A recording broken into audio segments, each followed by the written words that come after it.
Hi guys, myself Amit and you are welcome to my channel. Okay, so last video में हम लोग discuss किए थे कि इनहेरिटेंस का पूरा कंसेप्ट हम लोगों का डिस्कशन हो गया था। एंड उससे पहले हम लोग एनकैप्सुलेशन के बारे में डिस्कस किए थे। ठीक है, तो आज हम लोग देखेंगे कि पॉलीमॉर्फिज्म, पाइथन में पॉलीमॉर्फिज्म क्या है एंड ऑब्जेक्ट ओरिएंटेड प्रोग्रामिंग का जो 4 पिलर होता है, polymorphism, encapsulation, abstraction, inheritance. Okay, so अभी हम लोग डिस्कस करेंगे आज कि पॉलीमॉर्फिज्म के बारे में। ओके, सो पॉलीमॉर्फिज्म क्या होता है? Polymorphism in Python allows object to take on different form और behaviour. It achieves through method overriding and overloading, enhance the code feasibility and reusability। Okay, so polymorphism का मैं अगर मीनिंग समझाऊं कि polymorphism ये आया कहाँ से। सो पॉलीमॉर्फिज्म मेनली फॉर्म हुआ दो वर्ड से। पॉली, पॉली मतलब होता है मेनी, मॉर्फी मतलब होता है सेप। सेप, ठीक है, तो ये दोनों वर्ड को मिला के मेरा आया पॉलीमॉर्फिज्म। पॉलीमॉर्फिज्म मतलब क्या होता है? मेनी सेप। ठीक है, मतलब मेरा अगर क्लास, एक क्लास है ए, ठीक है, ये क्लास है एंड ये क्लास को इनहेरिट कर रहा है suppose B class, class B. हाँ, एंड बी क्लास में हमने कुछ फंक्शन लिख के रखा and B class, A class में भी मैं कुछ फंक्शन लिख के रखा। तो मैं अगर ए क्लास का ऑब्जेक्ट बनाऊं तो जो फंक्शन लिख के रखा, मैं मान लो ए बोल के एक फंक्शन लिख के रखा, बी क्लास में भी एक फंक्शन लिख के रखा, तो ये फंक्शन दोनों क्लास का मैं ऑब्जेक्ट बनाऊं, मैं अगर ए क्लास का ऑब्जेक्ट बनाऊं तो यहाँ पे इसका बिहेवियर अलग होगा एंड यहाँ पे इसका बिहेवियर अलग होगा। पॉलीमॉर्फिज्म कंसेप्ट को अप्लाई करके हम लोग एक फंक्शन और एक ऑपरेटर का बिहेवियर चेंज करता है। ठीक है, जैसे ऑपरेटर मतलब मैं होता है कि सपोज में प्लस ऑपरेटर है। ठीक है, प्लस ऑपरेटर को मैं अगर स्ट्रिंग से, स्ट्रिंग के पास भेजूँ कि मैं यहाँ पे हाई भेजा, एक स्ट्रिंग पे हाई एंड प्लस देके मैं वहाँ पे कुछ भी एक चीज़ भेजा कि हाई मिस्टर एक्स। हाँ, हाई मिस्टर एक्स भेजा तो ये दोनों क्या होगा, हो जाएगा कॉन्काटिनेशन होकर हो जाएगा हाई मिस्टर एक्स। ठीक है, ये तीन चीज़ को मेरा प्लस ऑपरेटर क्या कर देगा, कॉन्काटिनेट कर देगा। ठीक है, एंड सेम अगर मैं उसमें अगर कुछ इंटीजर वैल्यू भेजूँ, सपोज मैं भेजा कि 20 + 10, तो वो जगह पे मेरा प्लस ऑपरेटर क्या करेगा, ये दोनों को एडिशन कर देगा, एडिशन करके रिजल्ट आएगा मेरा 30। ठीक है, तो ये जो ऑपरेटर है, ये ऑपरेटर मेनली मेरा दो तरह का काम कर रहा है। स्ट्रिंग डेटा टाइप की जगह पे मेरा अलग सा काम कर रहा है एंड इंटीजर डेटा टाइप की जगह पे मेरा अलग सा काम कर रहा है। तो ये जो है इसको बोला जाता है ऑपरेटर ओवरलोड। ठीक है, ये ऑपरेटर को हमने ओवरलोड किया, दो जगह पे दो अलग अलग काम करेगा। ठीक है, तो ये सारा, सो बेसिकली पॉलीमॉर्फिज्म के अंदर ये सारा चीज आता है कि method overriding, method overloading, operator overloading and dunder method. तो डांडर मेथड बोल के कुछ मेथड है, उसको यूज करके भी हम लोग कुछ बिहेवियर चेंज कर सकते हैं। ठीक है, तो वो सबको हम लोग आज वन बाय वन करके अभी देखेंगे। ठीक है, ओके, तो let me open my VS code. अच्छा, तो मैं अभी दिखाने जा रहा हूँ कि मेथड ओवरराइडिंग क्या होता है। ठीक है, तो मेथड ओवर राइडिंग, तो मैं यहाँ पे एक सिंपल क्लास बना दे रहा हूँ। क्लास का नाम कुछ भी मैं क्लास बना रहा हूँ कि animal, animal class. Animal class के अंदर मैं एक फंक्शन बना रहा हूँ, ये फंक्शन का नाम दे रहा हूँ मैं स्पीक। हाँ, एनिमल कैन स्पीक, तो मैं एनिमल के अंदर एक फंक्शन बना रहा हूँ कि स्पीक। स्पीक फंक्शन क्या लेगा, मेरा एक ऑब्जेक्ट लेगा एंड ऑब्जेक्ट के बाद मैं यहाँ पे और कुछ डांडर मेथड और इनिशियल कुछ भी नहीं कर रहा हूँ दूसरा कुछ वैल्यू लेने के लिए। ठीक है, तो अब मैं इसके अंदर मैं सिंपली एक प्रिंट स्टेटमेंट ऐड कर दे रहा हूँ। प्रिंट स्टेटमेंट ऐड करके मैं प्रिंट फंक्शन ऐड करके इसके अंदर बोल रहा हूँ कि animal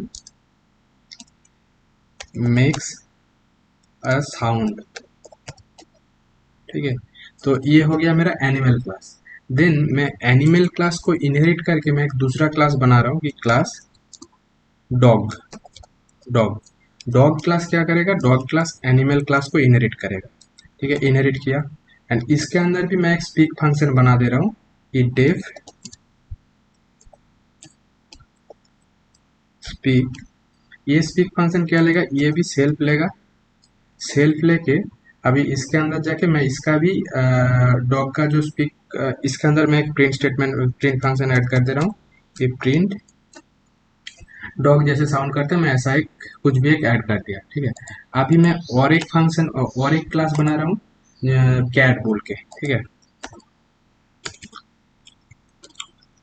class cat. Cat class क्या करेगा, कैट क्लास भी मेरा एनिमल क्लास को इनहेरिट करेगा। एनिमल, देन ये एनिमल क्लास के अंदर, इसके कैट के अंदर भी मैं एक स्पीक फंक्शन बना दे रहा हूँ कि डेप स्पीक। ये क्या लेगा, ये भी सेल्फ लेगा, सेल्फ। एंड इसको मैं क्या करवा रहा हूँ, इसको भी बोल दे रहा हूँ कि मेक साउंड, ये कैसा साउंड करता है, म्याऊ बोल के। इसके अंदर भी मैं एक प्रिंट स्टेटमेंट ऐड कर दिया, मैं इसका कुछ साउंड ऐड कर दिया, ठीक है। तो अभी मैं जाके अगर यहाँ से मैं अगर कुछ ऑब्जेक्ट बनाऊं कि normal generic animal, generic animal, generic animal equals animal class का मैं ऑब्जेक्ट बना रहा हूँ, ठीक है। एंड उसके बाद मैं और एक डॉग क्लास का ऑब्जेक्ट बना रहा हूँ कि dog equals to dog, dog class. And इसके बाद मैं कैट क्लास का भी एक ऑब्जेक्ट बना रहा हूँ कि cat equals to cat, cat class का एक ऑब्जेक्ट बना लिया। तो अभी जेनेरिक एनिमल डॉट स्पीक, ये बोल रहा है make sound, animal make a sound, ठीक है। अभी इसको फिर मैं अगर डॉग ऑब्जेक्ट के थ्रू कॉल करूँ, डॉग का जो क्लास है उससे, उसके थ्रू में भी एक ऑब्जेक्ट बनाया था डॉग बोल के, तो डॉग डॉट स्पीक ये फंक्शन को अगर कॉल करूँ तो ये क्या करेगा, ये जो, सो बेसिकली इसमें क्या हो रहा है कि ये जो स्पीक फंक्शन, अगर सेम नेम का अगर दो फंक्शन है, मेरा पेरेंट क्लास में भी है, तो ये क्या है मेरा, ये है मेरा सुपर क्लास और पेरेंट क्लास, ठीक है। इसको हम बोलते हैं सुपर क्लास। एंड ये दोनों है मेरा सब क्लास, सब क्लास। एंड ये भी है मेरा सब क्लास। तो मेरा दोनों सेम फंक्शन अगर मेरा सब क्लास में भी रहेगा, सुपर क्लास में भी रहेगा, तो मेरा बाय डिफॉल्ट मैं जिस, जो भी ये का ऑब्जेक्ट बनाया तो उसके थ्रू जाके ये कॉल होगा, ठीक है। मतलब मैं जो भी क्लास का ऑब्जेक्ट बनाया, मेरा सिस्टम पहले चेक करेगा मेरा जो क्लास है वो, जो खुद का क्लास है वो क्लास के अंदर वो फंक्शन है, अगर रहेगा तो वो फंक्शन के अंदर जो भी लिखा हुआ है वो रिटर्न आएगा। अदरवाइज अगर यहाँ पे ये नहीं लिखा रहता, देन मेरा ये पेरेंट क्लास से जाके ये प्रिंट होता, ठीक है। तो यहाँ पे क्या है, सेम फंक्शन है। मैं फिर से अगर डॉग को जैसे प्रिंट किया, डॉग के बाद मैं अगर कैट को जाके प्रिंट करूँ कि कैट डॉट स्पीक, तो कैट के अंदर जो जो मैं फंक्शन लिख के रखा, ये कैट का साउंड मेरे को रिटर्न किया, ठीक है। ये इसका मतलब क्या है, ये मेथड क्या है, ये मेथड मेरा ओवरराइडिंग हो रहा है। तो ये सेम मेथड, मेरा सेम मेथड यहाँ पे भी एक जगह पे है, यहाँ पे भी एक जगह पे है, यहाँ पे भी एक जगह पे है, ठीक है।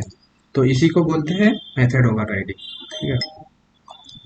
अच्छा, मैं यहाँ पे और एक चीज दिखा दे रहा हूँ कि सपोज मैं ई स्पीक को भी कॉल करवाना चाह रहा हूँ, ठीक है। ई स्पीक के अंदर मेरा पेरेंट सुपर क्लास के अंदर जो स्पीक फंक्शन है, इसको भी मैं अगर कॉल करना चाहूँ तो मैं कैसे करवा सकता हूँ। तो इसको कॉल करने के लिए मैं यहाँ पे जाके लिख रहा हूँ कि सुपर, सुपर फंक्शन के अंदर डॉट स्पीक, इसको भी मैं कॉल कर दे रहा हूँ। तो इससे क्या होगा, मेरा यहाँ पे सुपर फंक्शन में जो स्पीक है वो भी आ जाएगा, एंड मेरा सब फंक्शन में जो स्पीक है वो भी प्रिंट हो जाएगा। अभी अगर मैं इसको रन करूँ तो मैं यहाँ पे बेसिकली किया क्या कि ये स्पीक जो डॉग ऑब्जेक्ट के थ्रू, डॉग क्लास का ऑब्जेक्ट के थ्रू मैं अगर स्पीक फंक्शन को कॉल करूँ तो क्या होगा, मेरा सुपर क्लास में जो स्पीक स्पीक फंक्शन बना हुआ है वो पहले उसका वैल्यू रिटर्न आएगा। देन इसके बाद मैं यहाँ पे अगर जो भी लिख के रखा, मतलब मेरा ऑब्जेक्ट स्पेसिफिक, तो वो ऑब्जेक्ट स्पेसिफिक वो वैल्यू भी रिटर्न आएगा, ठीक है। तो मैं यहाँ पे ये कोड को अगर फिर से अगर रन करूँ तो ये जैसे मैं जेनरिक एनिमल बोल के जब स्पीक कर रहा हूँ तो मेरा नॉर्मल जो लिखा है पेरेंट क्लास में वो रिटर्न आया। देन डॉग का ऑब्जेक्ट के थ्रू जब मैं कॉल कर रहा हूँ तब मेरे को बोल रहा है एनिमल मेक साउंड, जो आ रहा है मेरा सुपर क्लास से। एंड इसके बाद मेरा कैट के थ्रू मैं जब स्पीक कर रहा हूँ तब भी बोल रहा है मेरा animal make sound, and animal का जो, सॉरी, कैट का जो साउंड है वो साउंड प्रिंट हुआ, ठीक है। तो इसके थ्रू मैं यहाँ पे, सो बेसिकली ये मैं डिफरेंट डिफरेंट ऑब्जेक्ट के लिए डिफरेंट डिफरेंट इसका बिहेवियर चेंज किया। ये फंक्शन सेम है, फंक्शन सेम है, तो ये इससे हुआ क्या, इसका बिहेवियर चेंज हो गया। मतलब मैं डॉग का ऑब्जेक्ट बनाऊं तो डॉग का पर्टिकुलर साउंड आएगा, कैट का ऑब्जेक्ट बनाऊं तो कैट का साउंड आएगा। तो इसी को बोला जाता है मेथड ओवरराइडिंग। नेक्स्ट हम दिखाते हैं कि मेथड ओवरलोडिंग क्या होता है। मेथड ओवरलोडिंग मतलब कुछ नहीं है, मेरा पैरामीटर में कुछ मैं एक्स्ट्रा वैल्यू ऐड करके रखूंगा फंक्शन का पैरामीटर में, तो वो वैल्यू से मेरा रिटर्न आएगा, ठीक है। तो सपोज मैं एक बना रहा हूँ क्लास कैलकुलेटर। कैलकुलेटर क्लास के अंदर मेरा एक फंक्शन बना रहा हूँ, ये फंक्शन का नाम दे रहा हूँ कि ऐड, डेफ ऐड। तो ये फंक्शन क्या करेगा, ये फंक्शन के अंदर मैं 3 पैरामीटर ऐड कर रहा हूँ, बेसिकली ऑब्जेक्ट को लेकर 4। तो मैं बोल रहा हूँ कि सेल्फ, देन ए कॉमा बी, बी का मैं डिफॉल्ट वैल्यू सेट कर दे रहा हूँ कि नन, नन, कॉमा सी, सी का भी डिफॉल्ट वैल्यू मैं सेट कर दे रहा हूँ नन, ठीक है। तो ये सी पे कुछ अगर वैल्यू नहीं आएगा तो डिफॉल्ट इसका नन होगा, ठीक है। तो मैं इसके अंदर जाके मैं दो नंबर को ऐड करने के लिए मैं यहाँ पे कुछ लॉजिक लिख के दे रहा हूँ, ठीक है। मैं बोल रहा हूँ कि if B is none and C is none, then क्या होगा, देन मैं बोल रहा हूँ इसको रिटर्न करो ए, ठीक है। मेरा बी पे कुछ वैल्यू नहीं दिया, सी पे कुछ वैल्यू नहीं दिया, अगर नन नन है मतलब डिफॉल्ट वैल्यू आया है तो इसका रिटर्न करो सिर्फ ए का, ठीक है। तो तब तो कुछ एडिशन ही नहीं होगा, ए रिटर्न हो जाएगा नॉर्मल, ठीक है। एंड मैं उसके अंदर मैं एलिफ बोल के और एक ब्लॉक ऐड कर रहा हूँ कि एलिफ, एलिफ के अंदर मैं बोल रहा हूँ कि if C is none, only only अगर सी नन होगा तो सी इज नन, देन मैं बोल रहा हूँ इसको यहाँ पे इंडेंटेशन एरर, हाँ, अभी c is none, only c is none, then मैं इसको बोल रहा हूँ कि return a plus b, return a plus b. And इसके साथ मैं बोल रहा हूँ कि मेरे को और एक एल्स ब्लॉक ऐड करना है। अभी यहाँ पे मैं सिंपली रिटर्न कर दे रहा हूँ कि return a plus B plus सी, ठीक है। अगर एल्स मेरा ए प्लस बी प्लस सी को रिटर्न करो, ठीक है। अभी मेरा मैं कैलकुलेटर बना दिया, एक कैलकुलेटर बोल के एक ऑब्जेक्ट बना दिया, कैलकुलेटर इक्वल्स टू, ये मेरा ऑब्जेक्ट है कैल बोल के जो मेरा क्लास है उसका ऑब्जेक्ट है, ठीक है। ये ऐड फंक्शन को जब मैं कॉल करूँ, सपोज मैं बोल रहा हूँ कि कैल्क डॉट ऐड, ऐड बोल के जो फंक्शन है इसके अंदर मैं वैल्यू भेज रहा हूँ 1 कॉमा, और कुछ नहीं भेजा मैंने, 1 कॉमा 1 भेज के छोड़ दिया, तब मेरे को क्या रिटर्न आएगा, 1 रिटर्न आएगा, ठीक है। एंड इसके बाद मैं अगर बोलूँ कि Calc Calc dot add, add function के अंदर मैं अगर 2 वैल्यू भेजूँ कि 12 23, तब मेरा 35 रिटर्न आया, ठीक है। एंड सेम इसी तरह से मैं अगर ये कैल्क डॉट देके कैल्क डॉट ऐड, इसके अंदर मैं 3 वैल्यू भेजूंगा कि 12 23 24, ठीक है। तो ये तीनों को एडिशन करके देगा। तो ये जो हो रहा है ये मतलब इसमें हुआ क्या कि इसमें मेथड को ओवरलोड किया मैंने, मेथड को ओवरलोड किया मतलब ये जो मेरा ऐड मेथड है, ये ऐड मेथड पे मैंने एक वैल्यू भेजने से भी मेरा रिटर्न आ रहा है ठीक ठाक, मतलब जो भी एडिशन होगा जो भी आना चाहिए था, मतलब एक वैल्यू का अगर किसी के साथ अगर एडिशन नहीं होगा तो सेम वैल्यू रिटर्न आएगा, ठीक है। एंड मैं यहाँ पे 2 वैल्यू भेज रहा हूँ तो भी ये रिटर्न आ रहा है ठीक ठाक, ऐड होके। एंड अगर 3 वैल्यू भेज रहा हूँ मैं, 3 वैल्यू का भी वैल्यू रिटर्न आ रहा है। तो ये जो है ये इसको बोला जाता है बेसिकली मेथड ओवरलोडिंग। हाँ, ये मेथड को मैं ओवरलोड किया। ओवरलोड का कंसेप्ट क्या है कि ओवरलोड मतलब ये इसको मैं डायनामिक किया, एक पैरामीटर नहीं 2 पैरामीटर देने से भी काम होगा, 3 पैरामीटर देने से भी काम होगा। मैं यहाँ पे 3-4 पैरामीटर और भी ऐड कर सकता हूँ, उसमें डिफॉल्ट वैल्यू में सेट करके रख सकता हूँ, ठीक है। मेरा अगर उसमें कुछ भी अगर वैल्यू नहीं आएगा तो मेरा वो डिफॉल्ट वैल्यू से काम होगा, ठीक है। तो इसी को पाइथन मतलब पॉलीमॉर्फिज्म में हम लोग बोलते हैं method overloading. Okay, next video में हम लोग देखेंगे कि ऑपरेटर को कैसे ओवरलोड किया जाता है। And method overloading and overriding को लेके अगर कुछ भी क्वेरी रहेगा तो कमेंट सेक्शन में पूछो, मैं रिप्लाई करूंगा जितना जल्दी हो सके। एंड वीडियो को लाइक करो एंड चैनल को सब्सक्राइब करो। Thank you guys, thank you everyone, bye.